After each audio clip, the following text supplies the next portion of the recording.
Welcome back, guys. Today we're gonna see how to start gardening at home for beginners. Firstly, you need a compass, measuring tape, pencil, paper. In the northern hemisphere, locate south. In the southern hemisphere, locate north. Measure and sketch your available space, then mark obstacles like trees or buildings and water sources. Now, you need to create a garden design. Include raised beds, pathways, perennial beds, and sketch layout ideas. Now, pre-assemble beds. Wood or metal kits can be built ahead of time. Simple lumber plus framing angles is affordable beds, or you can turn water through into planters.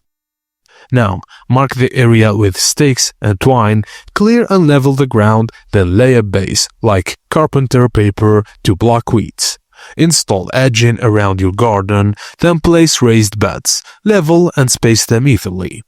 Add pathway material and set up trellis. Now let's fill the beds with great soil. Like sandy loam drains well but remains moisture. Test soil texture, it should clump slightly but not stick like clay. And install trellis before adding soil unless bed is very tall. Now select the water source. You can do hand watering, garden olas, or drip irrigation systems. Record monthly temps like average, high, and low in your area to understand your climate. And use this info to choose the right plants for each reason. Now all you have to do is plant your plants and start gardening and monitoring them. And that's it, guys. Thank you for watching, and please don't forget to like and subscribe for more.